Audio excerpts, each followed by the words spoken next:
Vergessen Sie, was Sie über Käfer wissen. Das sind keine gewöhnlichen Gartenbewohner. Von faustgroßen Wespen, die Taranteln jagen, bis hin zu gepanzerten Käfern, die Knochen zertrümmern können.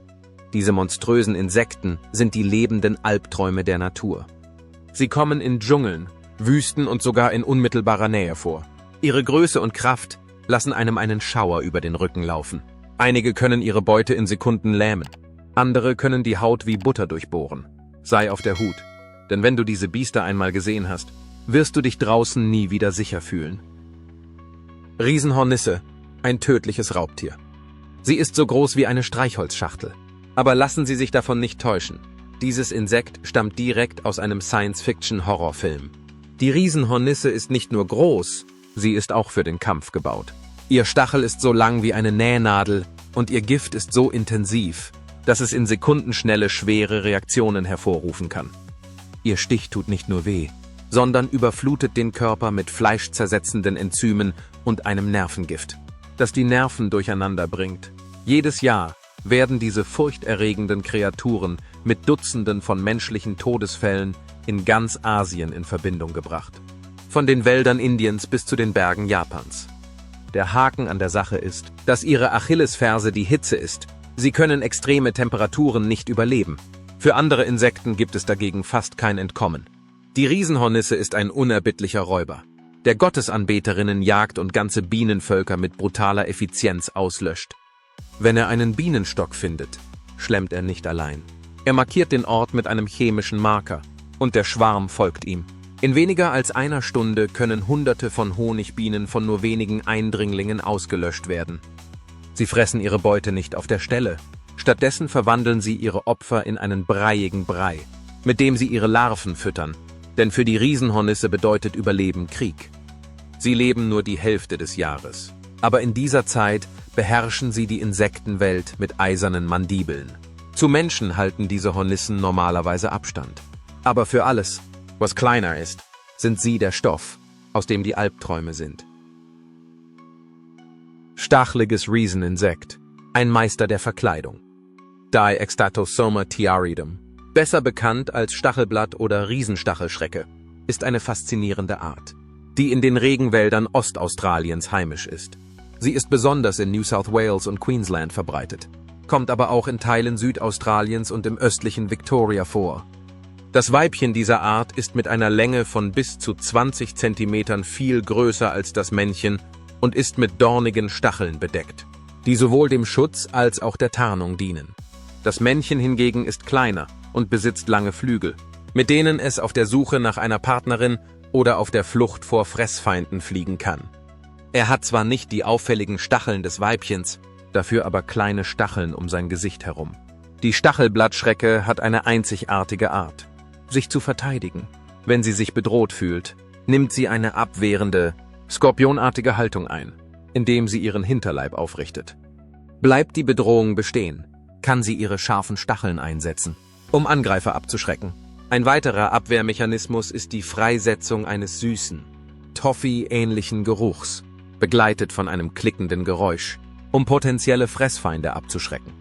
Die Männchen können auch plötzlich ihre Flügel öffnen, um Feinde aufzuschrecken. Die Tarnung ist der Schlüssel zum Überleben dieses Insekts. Wenn sie ruht, rollt sie ihren Körper ein, sodass er einem toten Blatt oder Zweig ähnelt, was es für Fressfeinde fast unmöglich macht, sie zu entdecken. Sie kann sich auch sanft wiegen und die Bewegung von Blättern im Wind nachahmen. Ihre Farbe variiert mit Braun, Grün, Gelb oder sogar Weißtönen, wodurch sie sich nahtlos in ihre Umgebung einfügt. Die Nymphen, also die jungen Insekten, sind schnell und ähneln Ameisen, was ihnen Schutz vor Fressfeinden bietet, die sie für eine Bedrohung halten könnten. Wenn sie heranreifen, entwickeln sie die stacheligen Merkmale des Erwachsenen. Interessanterweise kann sich die Stachelblattschrecke sowohl sexuell als auch ungeschlechtlich fortpflanzen. Wenn keine Männchen vorhanden sind, können die Weibchen trotzdem Nachkommen zeugen, die allerdings alle weiblich sein werden. Das Weibchen schnippt ihre Eier weg und sie müssen kühl bleiben, um erfolgreich zu schlüpfen. Faszinierenderweise tragen die Ameisen diese Eier oft in ihre Nester und halten sie für Nahrung. Während sie die äußere Schicht auffressen, bleiben die Eier unversehrt und schlüpfen schließlich. Herkulesfalter, der Riese der Mottenwelt. Die Herkulesmotte ist eine der größten Motten der Welt, die in Neuguinea und Nordaustralien vorkommt. Die von William Henry Miskin im Jahr 1877 beschriebene Motte ist für ihre unglaubliche Größe und ihr auffälliges Aussehen bekannt. Mit einer Flügelspannweite von bis zu 27 Zentimetern und einer Flügelfläche von 300 Quadratzentimetern ist sie die größte Motte Australiens. Die Flügel sind goldbraun mit weißen Markierungen und weisen auf allen 4 Abschnitten transparente Flecken auf. Männchen und Weibchen sehen zwar ähnlich aus, aber die Männchen sind an ihren längeren, schmaleren Schwanzfedern zu erkennen. Die Raupen der Herkulesstaude sind ebenso beeindruckend, sie werden bis zu 12 Zentimeter lang und wiegen etwa 54 Gramm. Ihre blassblauen oder grünen Körper sind mit roten Flecken und gelben Stacheln verziert, was ihnen in ihrem Lebensraum im Regenwald ein unverwechselbares und lebendiges Aussehen verleiht. Interessanterweise ernähren sich erwachsene Herkules-Sturmvögel nicht. Ihr Überleben hängt ausschließlich von der Energie ab, die sie während ihres Larvenstadiums speichern. Als Raupen ernähren sie sich von den Blättern verschiedener Regenwaldbäume, wie Disoxylum mellissimum und Polychaeus elegans. Mit dieser Nahrung ernähren sie sich während ihres kurzen Erwachsenenlebens, in dem ihr Hauptaugenmerk auf der Fortpflanzung und nicht auf der Nahrungsaufnahme liegt. Dies ist eine faszinierende Eigenschaft der Herkulesstaude, denn sie ist eines der wenigen Insekten, das ausschließlich von der als Larve angesammelten Energie lebt. Riesenkakerlake, das Schwergewicht der Insektenwelt. Die Riesenkakerlake, auch Nashornschabe oder Streuwanze genannt, kommt im Nordosten Australiens, insbesondere in Queensland, mit einer Länge von bis zu 8 Zentimetern und einem Gewicht von etwa 35 Gramm gilt sie als die schwerste Schabe der Welt. Im Gegensatz zu vielen anderen Kakerlakenarten hat sie keine Flügel. Stattdessen hat sie einen starken, gepanzerten Körper, der zum Graben ausgelegt ist. Mit seinen kräftigen Beinen gräbt er tiefe Höhlen in den sandigen Boden, die manchmal über 1 Meter tief sind. Diese Tunnel dienen ihr als Zuhause und Schutz. Dieses nachtaktive Insekt verbringt seine Nächte mit der Suche nach trockenen Blättern und zersetzenden, organischen Stoffen und trägt so zum Abbau dieser Materialien und zur Wiederverwertung von Nährstoffen in der Umwelt bei. Diese entscheidende Rolle im Nährstoffkreislauf macht sie zu einem wichtigen Bestandteil ihres Ökosystems. Einer der überraschendsten Aspekte der Riesenkakerlake ist ihre lange Lebensdauer. Sie kann bis zu 10 Jahre alt werden. Eine Seltenheit unter den Kakerlaken. Während dieser Zeit pflanzt sie sich auf interessante Weise fort. Die weiblichen Schaben bringen lebende Junge zur Welt, die bis zum Schlüpfen in einem speziellen Beutel aufbewahrt werden. Ein einziges Weibchen kann bis zu 30 Nymphen produzieren, die unter ihrer Obhut in der Höhle bleiben, bis sie reif genug sind, um allein zu überleben. Zur Verteidigung können Riesenkakerlaken ein zischendes Geräusch erzeugen, indem sie Luft durch winzige Öffnungen in ihrem Hinterleib pressen. Dieses Geräusch dient dazu, Fressfeinde zu verscheuchen. Trotz ihrer Größe und ihres furchteinflößenden Aussehens sind sie für den Menschen völlig harmlos. Im Gegensatz zu ihren Verwandten, den Kakerlaken, befallen sie keine Häuser und übertragen keine Krankheiten. Das nächste Insekt ist jedoch weitaus gefährlicher und für seine dramatischen Jagdmethoden und leuchtenden Farben bekannt. Tarantula Hawk, das Raubtier mit dem gefürchteten Stachel.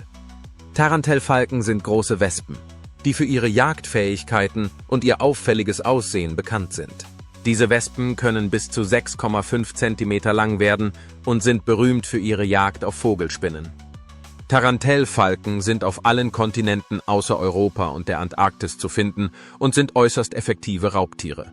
Ihre Körper sind auffallend blau-schwarz mit leuchtend orangefarbenen oder rostfarbenen Flügeln, die andere Tiere vor ihrem starken Stachel warnen.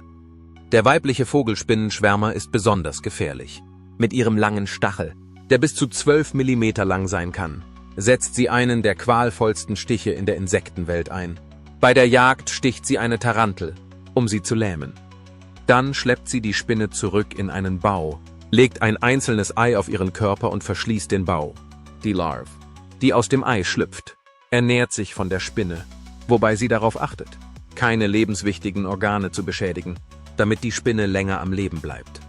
Nach mehreren Wochen der Nahrungsaufnahme verpuppt sich die Larve und schlüpft als erwachsene Wespe.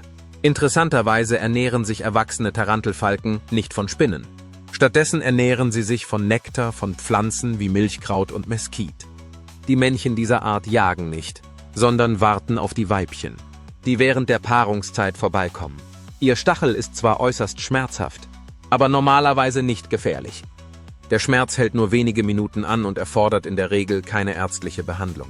Ihre Größe und ihr starker Stachel wirken auf die meisten Raubtiere abschreckend.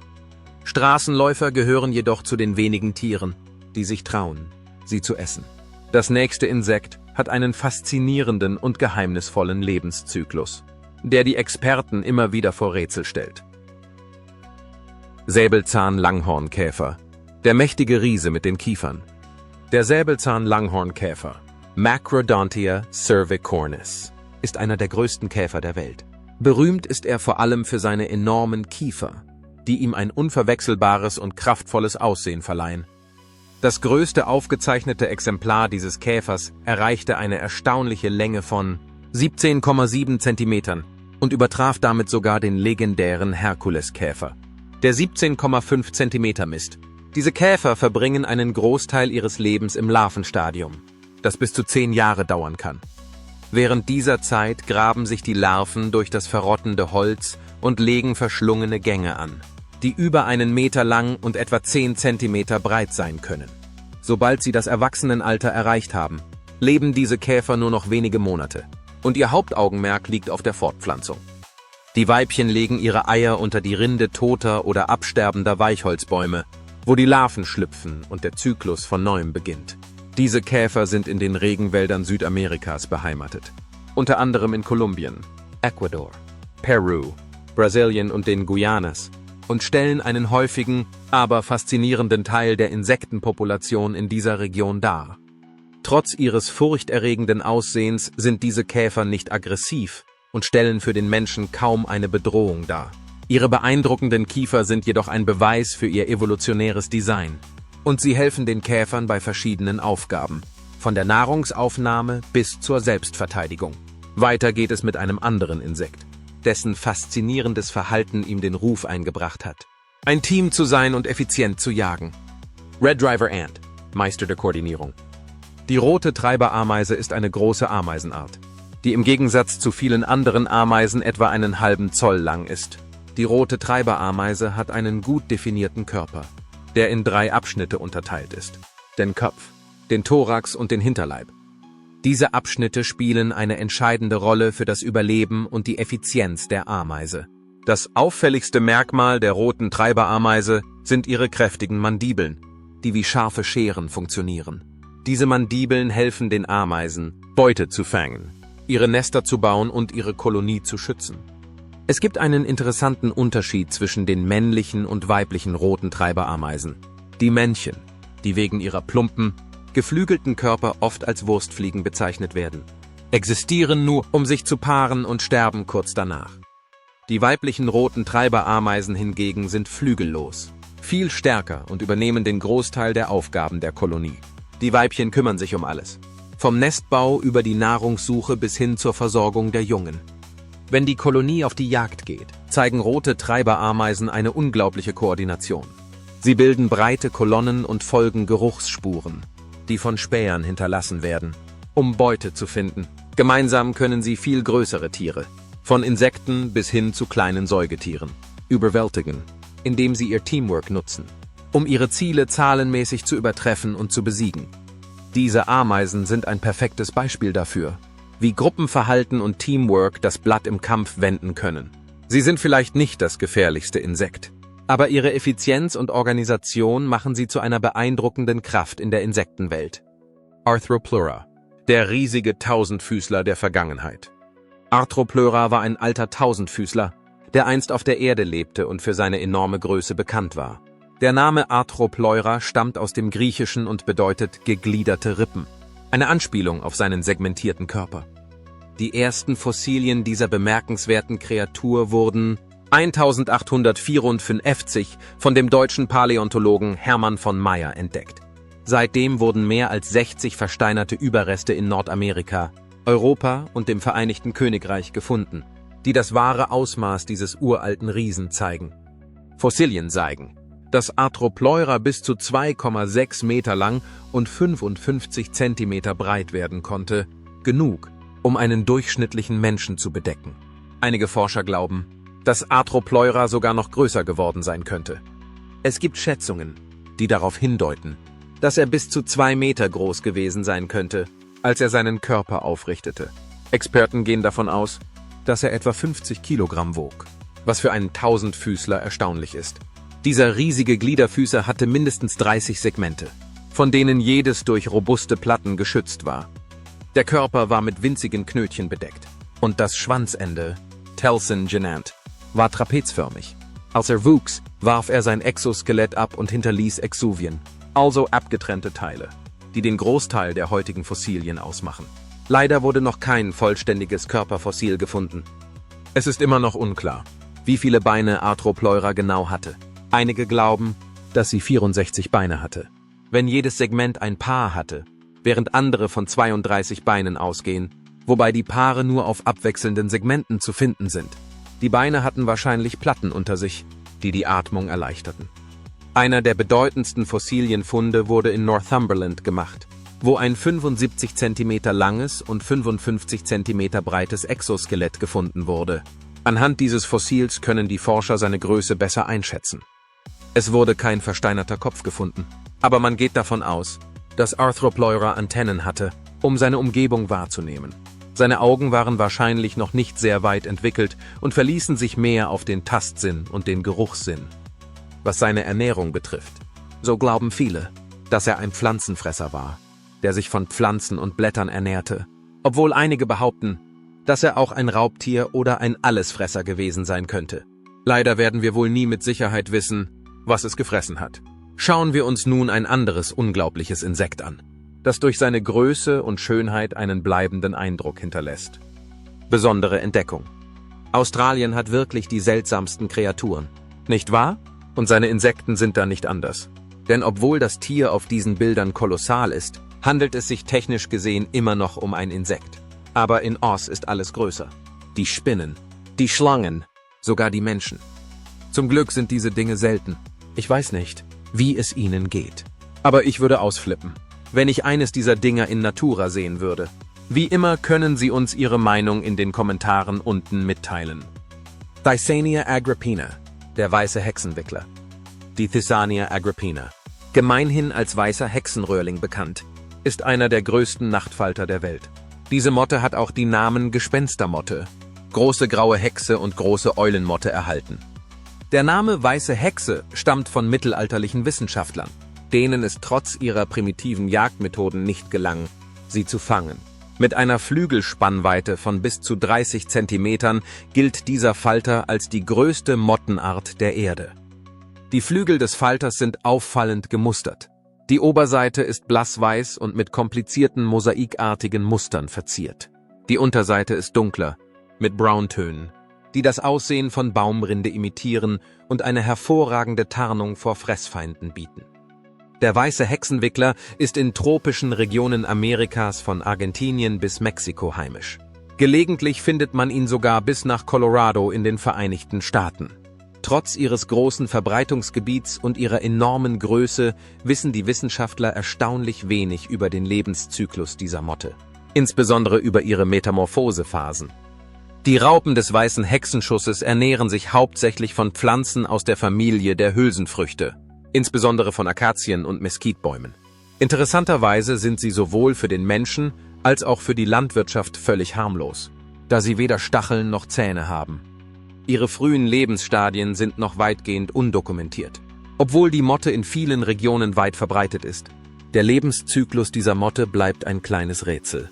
Aber man kann mit Sicherheit sagen, dass es sich um ein Insekt von beachtlicher Größe und Schönheit handelt.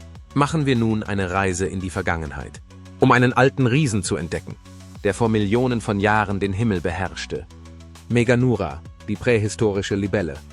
Meganura war ein Rieseninsekt, das vor rund 300 Millionen Jahren in der späten Karbonzeit durch die Lüfte schwebte. Mit einer Flügelspannweite von bis zu 76 Zentimetern war es ein wahrer Titan unter den prähistorischen Käfern. Bewaffnet mit messerscharfen Kieferknochen und stacheligen, griffigen Beinen war dieses riesige Raubtier für die Jagd gebaut. Die ersten Fossilien wurden 1880 in Frankreich ausgegraben.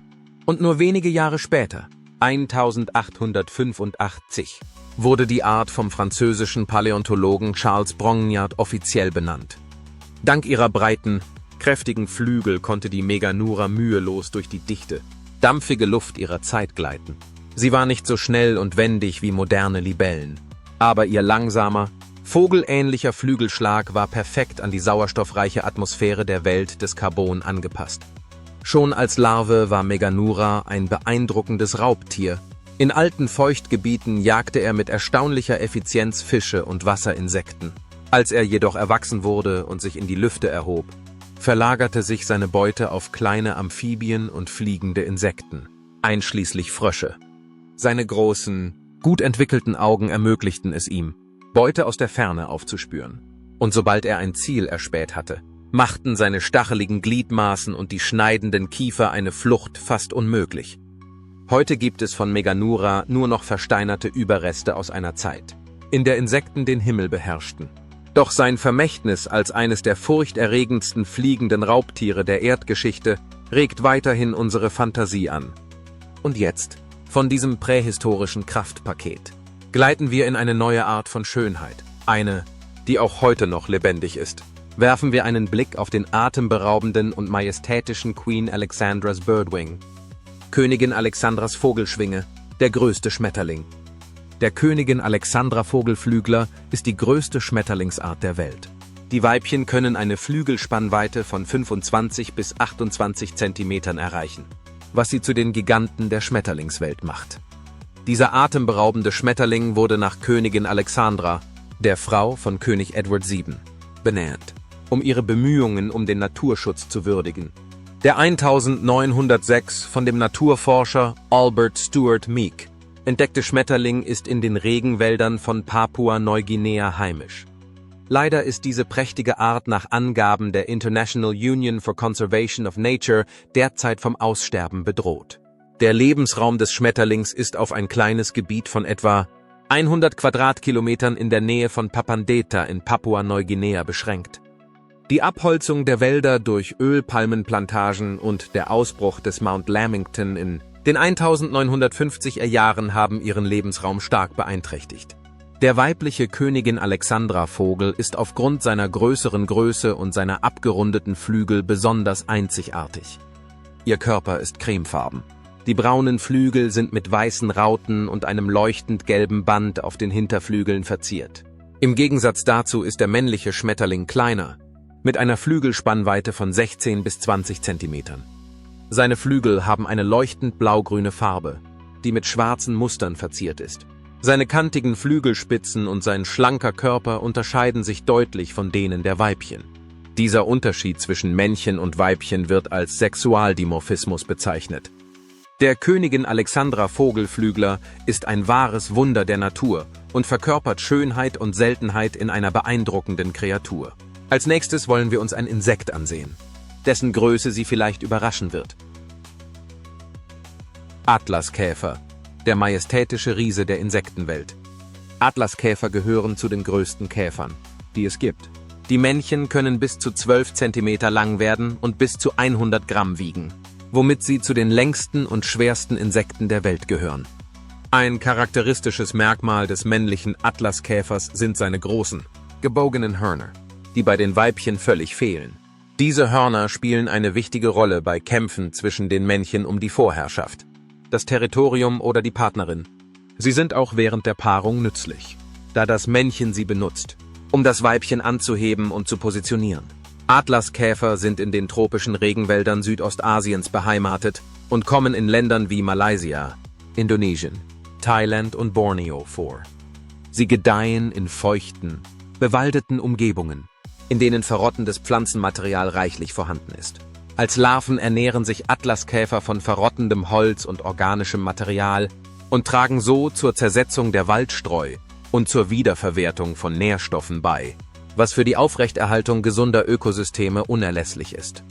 Erwachsene Atlaskäfer fressen jedoch nicht und konzentrieren sich ganz auf die Fortpflanzung, weshalb ihre Lebensdauer nur wenige Wochen oder Monate beträgt. Trotz ihres imposanten Aussehens verfügen Atlaskäfer über mehrere Abwehrmechanismen. Wenn sie sich bedroht fühlen, geben sie ein zischendes Geräusch von sich, indem sie Körperteile aneinander reiben. Um Raubtiere zu warnen.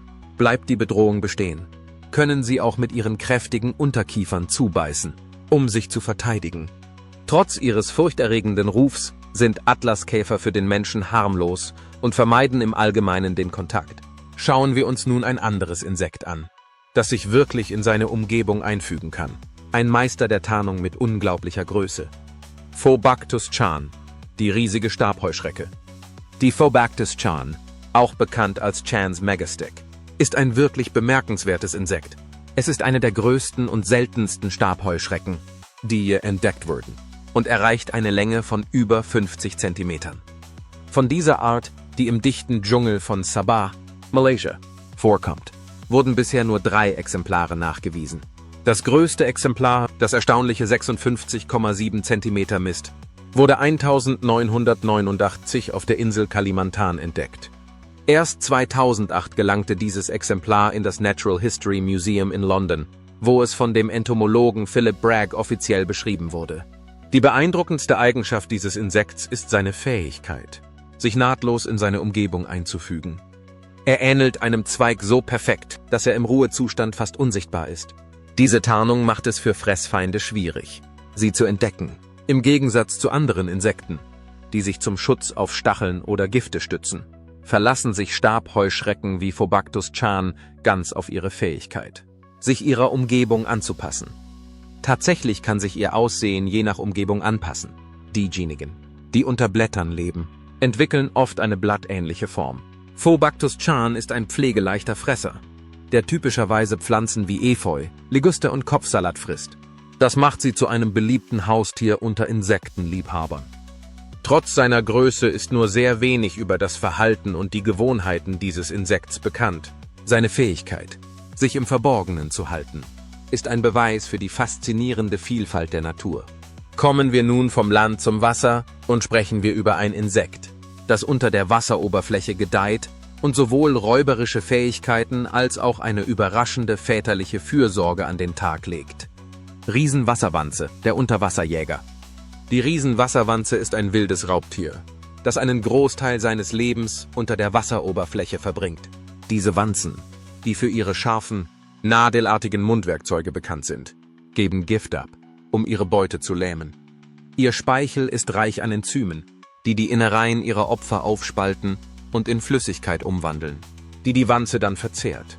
Diese Methode der Nahrungsaufnahme macht die Riesenwanze zu einem furchterregenden Raubtier, das in der Lage ist, eine Vielzahl kleinerer Lebewesen zu erbeuten. Für Menschen kann ein Biss einer Riesenwasserwanze unglaublich schmerzhaft sein, was ihnen den Spitznamen Zehenbeißer einbrachte. Trotz ihrer furchterregenden Jagdfähigkeiten haben Riesenwasserwanzen eine erstaunlich fürsorgliche Seite. Die Männchen dieser Art sind hervorragende Väter. Um eine Partnerin anzulocken, führen die Männchen einen Kräuseltanz im Wasser auf, bei dem sie ihren Körper schütteln, um Kräuselungen zu erzeugen. Wenn ein Weibchen beeindruckt ist, paart es sich mit ihm und legt seine Eier auf seinem Rücken ab. Sobald die Eier gelegt sind, übernimmt das Männchen die volle Verantwortung für ihr Überleben. Wochenlang trägt es die Eier auf seinem Rücken und sorgt dafür, dass sie genügend Sauerstoff erhalten, indem es sie regelmäßig an die Oberfläche bringt. Er benutzt eine kleine, schnorchelartige Struktur an der Spitze seines Hinterleibs, um unter Wasser zu atmen. Das Männchen widmet sich mit unglaublicher Hingabe seinen Eiern und ist damit einer der hingebungsvollsten Väter in der Insektenwelt. Sobald die Eier schlüpfen, huschen die winzigen Nymphen davon und der Zyklus geht weiter. Trotz seiner Fürsorge für die Jungtiere ist das Männchen ein furchterregender Räuber, der seinen eigenen Nachwuchs fressen kann, wenn er die Gelegenheit dazu hat. Riesenvaita, das Schwergewicht der Insektenwelt. Tief in den üppigen, abgelegenen Landschaften Neuseelands lebt eines der erstaunlichsten und schwersten Insekten der Erde, die Giant Weta. Diese bemerkenswerten Kreaturen aus der Familie der Anastostomatida sind nur auf den abgelegenen Inseln Neuseelands heimisch, wo sie sich zu Giganten der Insektenwelt entwickelt haben. Einige Arten, wie die Cook Strait Giant Weta und die Little Barrier Island Giant Weta, bringen unglaubliche 70 Gramm auf die Waage, etwa so viel wie ein kleiner Vogel. Mit einer Körperlänge von über 10 Zentimetern sehen sie aus wie aus einem prähistorischen Wald. Aber täuschen Sie sich nicht, Diese sanften Riesen sind Pflanzenliebhaber. Sie ernähren sich von Blättern, Früchten und Blüten und können mit ihren kräftigen Kiefern selbst die zäheste Vegetation zerkleinern. Sie spielen eine wichtige Rolle in ihrem Ökosystem, indem sie Samen verbreiten und das Pflanzenwachstum kontrollieren. Wenn Gefahr droht, läuft die Giant Weta nicht weg. Er kämpft zurück. Mit ihrem zähen Exoskelett und ihren muskulösen Hinterbeinen kann sie kräftige Tritte zur Verteidigung ausführen oder ihre stacheligen Gliedmaßen aufstellen, um Raubtiere in Schach zu halten. Hinzu kommt eine natürliche Tarnung, die es ihm ermöglicht, in der Umgebung des Waldes zu verschwinden. Und schon hat man einen Überlebenskünstler, den die Natur selbst geschaffen hat. Aber was sie wirklich auszeichnet, ist ihr bizarres und faszinierendes Liebesleben. Männchen singen nicht, sie vibrieren. Durch rhythmisches Körperzittern erzeugen sie Zwitschersignale, die als Liebeslieder dienen, um Weibchen in der Nähe anzulocken. Nach erfolgreicher Balz vergräbt das Weibchen bis zu 300 Eier in der Erde und sorgt so für die nächste Generation von Waldtitanen. Wenn sich die Jahreszeiten ändern und die Luft kalt wird, versetzen sich die Riesenwetas in einen Ruhezustand und verlangsamen ihren Stoffwechsel, um harte Winter und Nahrungsknappheit zu überleben. Trotz ihrer Größe und ihres prähistorischen Aussehens stellen sie keine Gefahr für den Menschen dar. Sie gelten sogar als lebende Fossilien, eine wertvolle Verbindung zur alten Insektenwelt der Erde. Aber die Reise ist hier noch nicht zu Ende. Als nächstes der Titankäfer, ein Insekt, das so riesig ist, dass es mit seinem Kiefer Bleistifte zerbrechen kann. Welches dieser krabbelnden Ungetüme hat Ihnen einen Schauer über den Rücken gejagt?